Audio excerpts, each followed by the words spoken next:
who really don't take their studies seriously. And what's interesting is that we see a lot of adults today who don't know very much. You know, they might read a headline.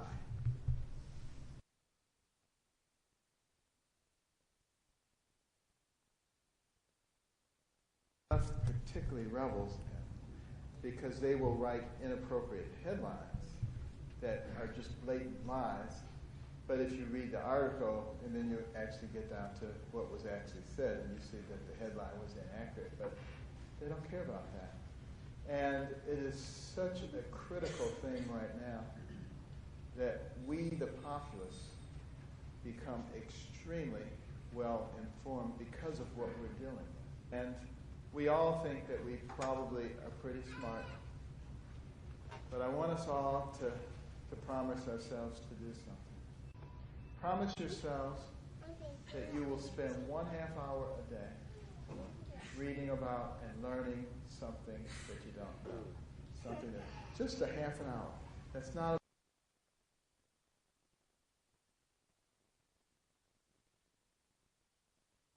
for 1 year.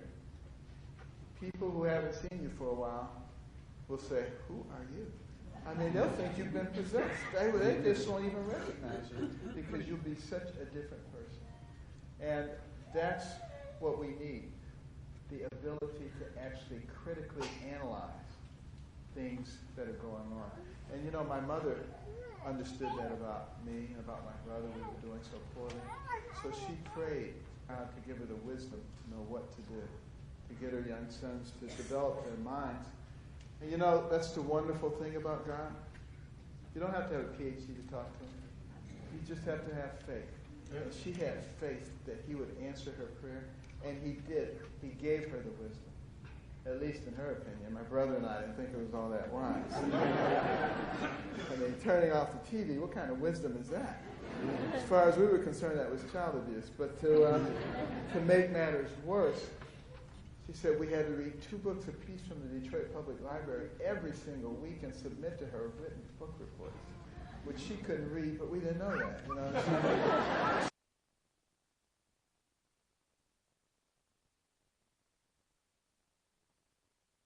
Playing and having a good time there. I was stuck in the house reading, and her friends, they were critical of her. They would say, "You can't make boys stay in the house reading books. They'll grow up and they'll hate you." I would overhear them, and I'd say, "Mother, you know they're right." But, you know, that didn't matter to her. You know, she said, "My boys are going to be successful." And, you know, the interesting thing about my mother, she was a very attractive woman. No end of suitors with all kinds of big promises. And, you know, she rejected them all.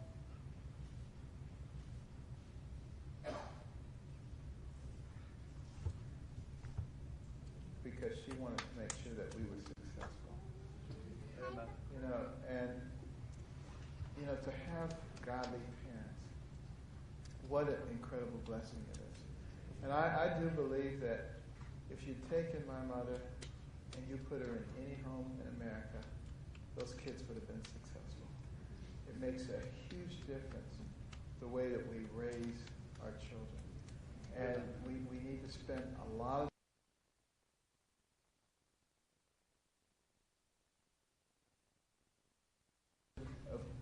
values, instilling values.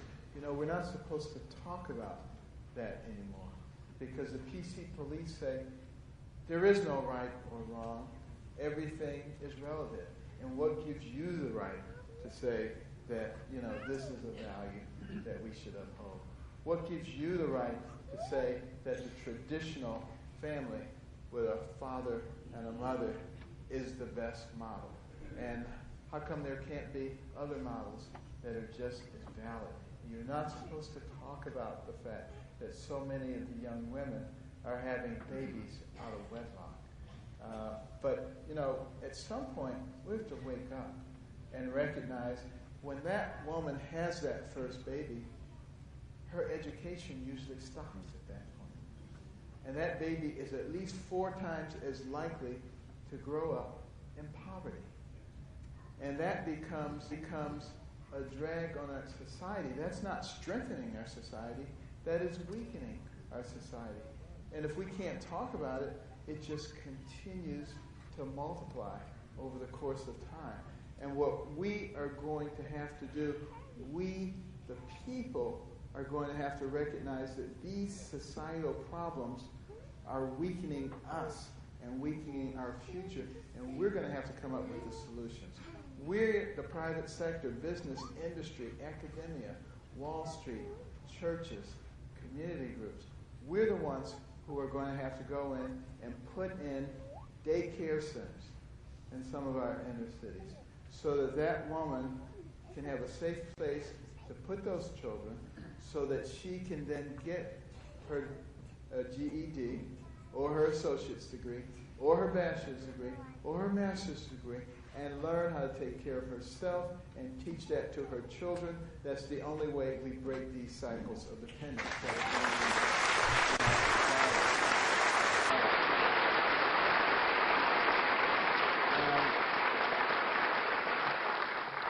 And in those daycare centers, we must put people who will tell that young woman that she has inherent value, that she doesn't have to just throw herself away or give herself to some John who comes along and says, "You got pretty eyes." She has wonderful value in and of herself, and many times no one has ever told her that. And in many cases, it's intergenerational. And therefore, we as a society are going to have to begin to speak up again about what is right and what is wrong in our society. We are going to have to teach the young men in our society, about the value that they have and the responsibilities that they have and how to respect women. I mean, that is very important that we teach people respect all over our society. And, one of the things that I think would help tremendously in our society right now, there's a lot of despair, particularly in our cities, because people really can't find very good jobs. It's very interesting because, the government's telling us that the unemployment rate is 5.1%. Well, that is essentially full employment. But you go out there and trying to find a good job, and you'll find that that is not the case at all. Because you can make the unemployment rate anything you want it to be based on who you include and who you exclude. And this goes back to what I was talking about before, being informed. Because if you're informed, you know that. And you know that the real number is the labor force participation rate, which is the percentage of people who are eligible to work who are actually working. That number is at a 37-year low right now. And that creates a very difficult situation. But here's what I would propose. There's over $2 trillion of American money sitting overseas. I've been talking about this for several months. Some people think that you just heard about it this week. But I've been talking about this for several months. Over $2 trillion overseas that is not being brought back here because we have the highest corporate tax rates in the developed world. So companies can't bring it back here. I've sat around the board table many an afternoon talking about what are we going to do with the billions of dollars over there. Some people don't know that I have a lot of business experience. 18 years on the board of Kellogg, 16 years on the board of Costco, chairman of the board of Vaccinogen, a biotech company, started a national nonprofit that has won major awards that are only given to one organization out of tens of thousands each year. Plenty of business experience. It makes me laugh when I hear the left saying, he's an idiot savant, he only knows about neurosurgery, he doesn't know anything else. They are morons, you know?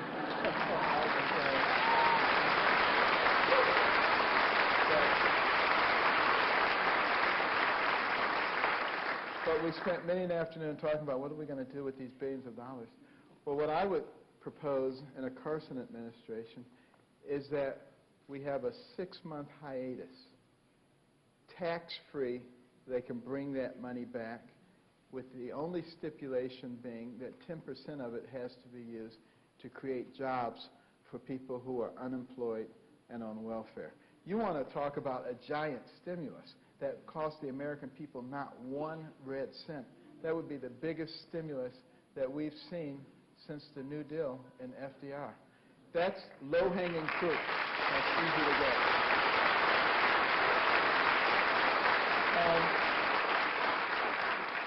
And what that will do is it will reintroduce corporate America to something that they used to think about a lot, and that is, how do they invest in the community? How do they invest in the people around them? What happened, with Woodrow Wilson as he started his socialist agenda, and it just kept creeping up. By the time we got to Johnson, it was the war on poverty, and the government's supposed to take care of all these issues. Well, how good a job have they done in eradicating poverty? $19 trillion later, we have 10 times as many people on food stamps, more people on welfare living in poverty, broken homes, out-of-wedlock births, crime, incarceration. Everything that was supposed to get better is not only worse, it's much worse. And that's because this was not the government's job. Maybe they looked at the Constitution, and in the preamble where it talked about promote the general welfare, maybe they thought it meant put everybody on welfare. But that's not what it meant. That's not what it meant. And the fact of the matter is, what really works, what I've seen around the country, it's really special. Just yesterday, we were at Richard Petty's place, the Victory Village, and what an amazing place where it's all privately donated, and they take care of people. And I've seen it in lots of places around the country. When people invest in their fellow human beings, those are the things that really help. Those are the things that bring people out of poverty. Those are the things that develop potential. This is what we need to do.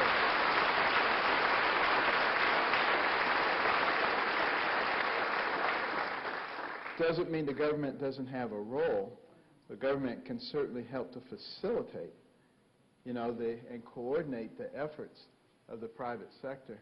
But we are our brother's keepers, and the government is not. And the sooner we understand that, the better off we're going to be. Well, at any rate, that reading program that my mother put us on, what an incredible boom that was to us. And within the space of a year and a half, I went from the bottom of the class to the top of the class. Much to the consternation of all those people who used to tease me,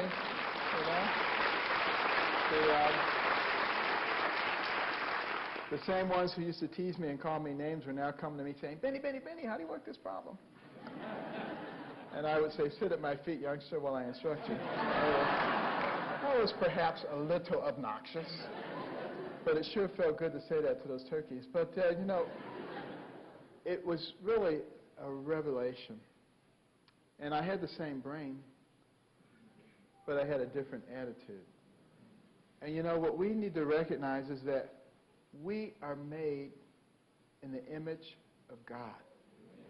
And God is no dummy. And that's why he gave us these incredibly sophisticated brains. Your brain has billions and billions of neurons, hundreds of billions of interconnections, remembers everything you've ever seen, everything you've ever heard, can process more than 2 million bits of information per second. You can't overload it. Have you ever heard people saying, don't learn this, you'll overload your brain? You can't overload the human brain. If you learn one new fact every second, it would take you more than 3 million years to challenge the capacity of your brain. That's the kind of capacity that God has given us. But he obviously expects us to use it. And, when we look around us and we see what's going on, there is not a single problem that is affecting our society that we cannot fix if we use our collective abilities. There is no one person who knows everything. But I can tell you there is an incredible amount of knowledge and talent in this country. As a pediatric neurosurgeon, I can tell you I know an awful lot about the brain and the central nervous system. I also know a lot about the kidney and the other organs in the body. But if I have a complex patient and they have a kidney problem, I'm going to call a renal consult. I'm going to get somebody who knows even more about it than I do. And that's going to ensure much more so that that patient will have a good outcome than if I just rely on my knowledge. And the same thing goes for directing a country like ours. It is a very complex country, and there are a lot of issues. And I have read about a lot of them. I've talked to a lot of people about a lot of stuff. And there's no question I know a lot. But there are a lot of people who know more than I do about a lot of different things. And I'm getting to know a lot of those people. And believe me, in a Carson presidency, I will call upon those people because Proverbs 11:14, Proverbs written by the wisest man who ever lived. He said, in the multitude of counselors is safety. And if the wisest man who ever lived thought that, certainly any of us ought to think that. So,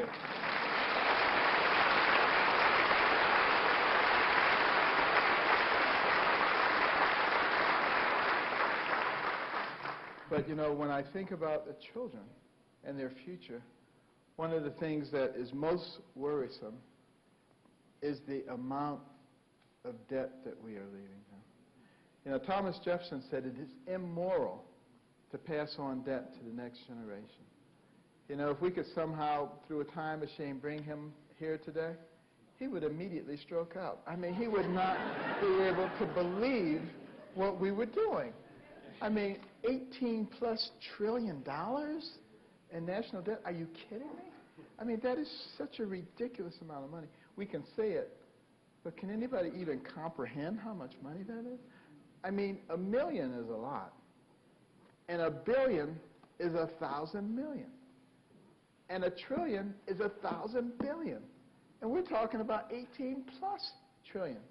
It is ridiculous to try to pay that off at a rate of $10 million a day, 365 days a year, would take more than 5,000 years. That's what we're putting on the backs of our young people. And I can understand why he said it was immoral. We simply cannot continue to do that. But that's the good news, because it's actually much worse than that. The fiscal gap. And please, when you go home today, look it up, read about it, become very familiar with what I'm talking about. It is essential that every single American understand what the fiscal gap is. Politicians don't talk about it, but I'm not a politician, so I will talk about it. You know, what the fiscal gap is the amount of unfunded liabilities that our government owes. Medicare, Medicaid, Social Security, all the governmental programs, the cabinet department programs, all the agency and sub-agencies, there's 645 of them. All of these programs, all the money that we owe versus the amount of money we expect to take in terms of revenues from taxes and other sources. Those two numbers should be virtually identical if we were fiscally responsible. We're not fiscally responsible, and there's a gap. And you bring that up to today's dollars, it's called the fiscal gap. It currently resides at over $200 trillion. So that 18 trillion that we owe in terms of the national debt doesn't seem so bad, does it? It's really awful. And what we're going to have to do is figure out a way to fix that. Now, I talked about the fiscal gap in my announcement speech in Detroit. And interestingly enough, the next day, the liberal media came out. See, we told you Carson doesn't know anything about economics. What is he talking about? He's just trying to scare people. The very next day after that, Forbes came out with an article that said 17 Nobel laureates in economics and 1,200 economics professors agree with Carson. Well, you know, the fact of the matter is,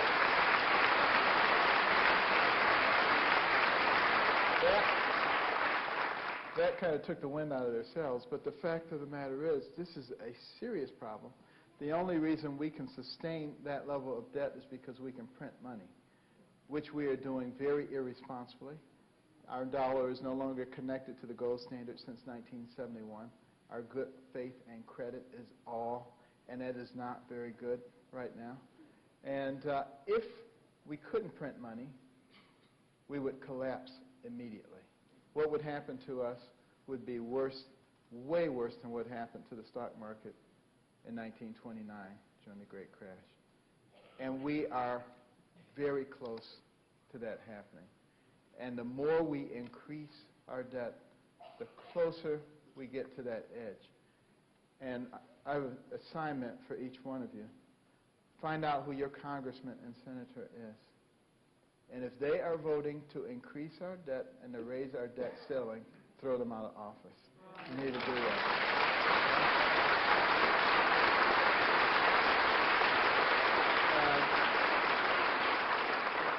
I don't care which party they belong to. You know, it is anti-American to do this because it is undermining our financial foundation. And we have to get out of this. Not only that, but think about what is happening to the poor people in this country and to the middle class in this country. Now, you'll hear Hillary Clinton and Bernie Sanders talking about how they are the great champions of these people and that they are going to fix this by taking the money from the rich people and redistributing it. Let me tell you something. If you take every penny from the top 1% and apply it to our fiscal gap, you won't get anywhere. I mean, it's barely making a dent in it. That is not the solution. Now, let me tell you what is really driving that income gap. The left doesn't like people to know this, but I'm telling them anyway. And some people say I'm in danger. But you know what? My Bible tells me in Romans 8, if God be for you, who can be against you?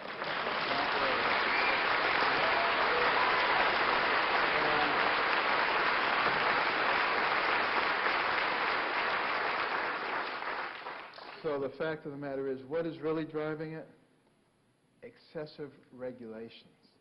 Every single regulation costs money in terms of goods and services, and we all have to pay it. But who does it affect most? Poor people and the middle class. Doesn't hurt rich people when you increase the price of this product by 30 cents, but it hurts the people who don't have a lot of money. So every month, all of these regulations that are coming out, that is decreasing the buying power of our populace. That's what's driving it. And then you couple that with the fact that the Fed has had to artificially suppress the interest rates. Have you noticed over almost the last decades, the interest rates have been way, way down? You can't make any money in your savings account anymore. It used to be every Friday that Joe the Butcher went to the bank and deposited 5% of his earnings in his savings account. And he watched over the next 20 or 30 years as that grew to a very substantial amount of money. And he was able to retire in comfort. Well, very hard to do that today with these artificially suppressed interest rates. The reason they have to suppress those interest rates like that is because of that $18+ trillion national debt. The debt service on that would be astronomical if you allowed the interest rates to rise to their normal level. So we're sort of in a catch-22 situation there. What we're going to have to do, if we really want to empower, the middle class again in this situation, is we have to make it possible for them to earn money. The only place you can earn money now is in the stock market. In the stock market, you have to have a risk tolerance. Who has risk tolerance? Rich people. And that drives the income gap. Those are the real reasons that the income gap. It's the silly, asinine policies that are in place by our government. And we have to make sure that people understand that. Because when somebody now comes along and says, hey, everybody, I'm the savior, and I'm going to give free college tuition for everybody. Well, when you understand the situation and you understand this fiscal gap, your appropriate response will be to laugh and say, are you kidding me? Are you trying to accelerate the collapse of our society. How are you going to pay for that? And, you know, they don't expect people to ask them these questions. They just expect people to say, yes, yes, yes, give me a free phone. Give me a free this. Give me a free that, or the other thing. Right?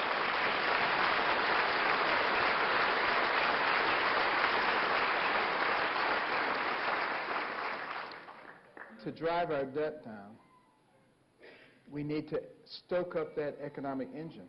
This country has the most powerful economic engine the world has ever known. Get rid of all those unnecessary regulations and get a taxation system that encourages entrepreneurial risk-taking and capital investment. That's how we drive that economic engine. That's how we drive the debt down. We also have enormous energy in this country, and we need to get rid of the energy exportation rules. We have so much natural gas, it'll last us 1,000 years. We now have the ability to liquefy it, and then we can export it. We can make Europe dependent on us for energy instead of Putin, put them back in this little box. Where they belong.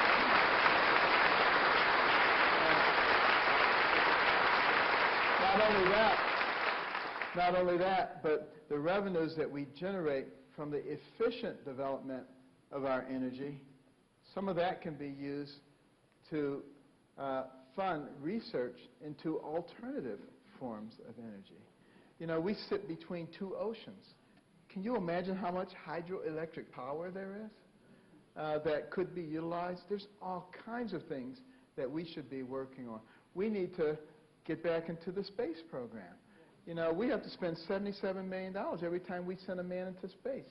That's how much the Russians charge us. That's a very expensive fare, you know, but they have us over a barrel. And how many inventions came out of the space program? It's not so much that I'm interested in men walking on Mars, but look at all the inventions that we're not seeing because we've gotten out of the space program. Your cell phone, that came from the space program. All of these things we need to do, and also, more importantly, recognize that in the future, he who controls space controls the Earth. And we cannot let China and Russia gain control so that they deny us access. And that will have a profound effect on our future, on our children and our grandchildren. We simply are irresponsible if we're not doing that, if we're not hardening our grid, if we're not having multiple layers of electrical energy, if we're not developing our cyber capabilities, if we're not striking back at anybody who attacks us in cyberspace.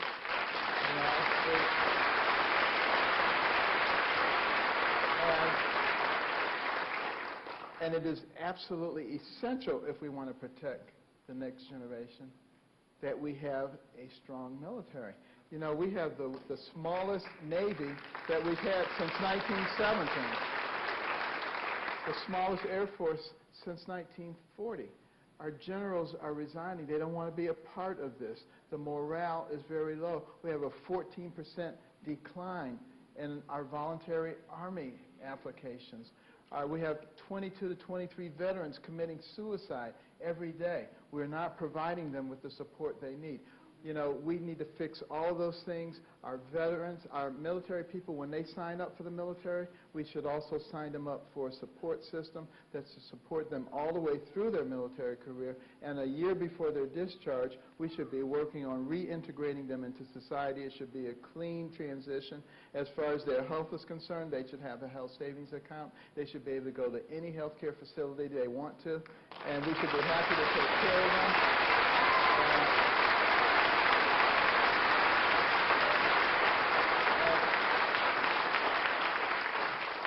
When we think about people who are willing to put their lives on the line for us, the least we can do is take care of them. And when it comes to our first responders, our police and our firemen, we ought to also make sure that we take care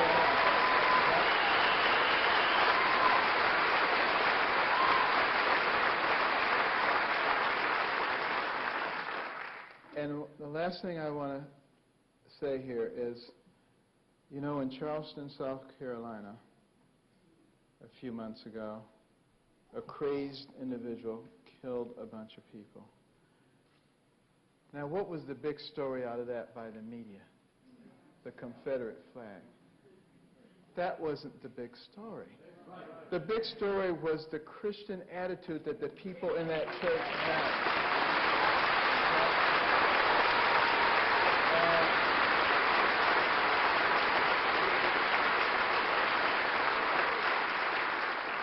That is what made us into a great nation. It was our faith. We have to reject the secular progressives who are trying to drive God out of our country and out of our lives.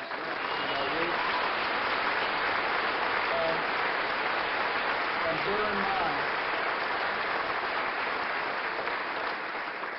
it was Thomas Jefferson, who I believe was a genius. And, a lot of people, they like to criticize our founders, and they say, well, they believed in slavery, or they did this or that and the other. You know what? There are no perfect human beings.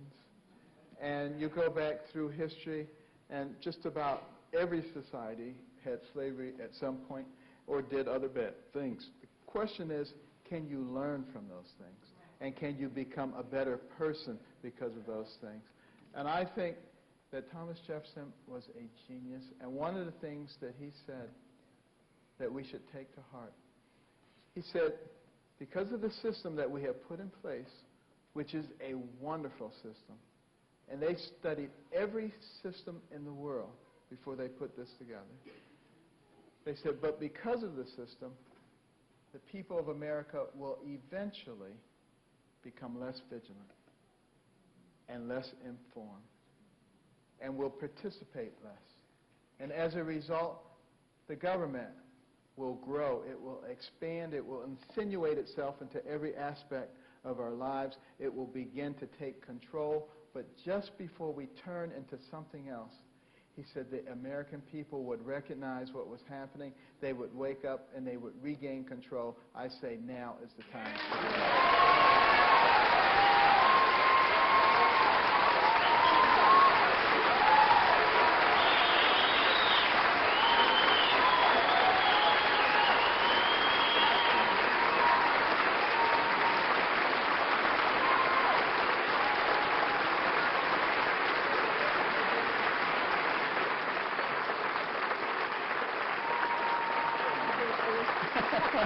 Thank you.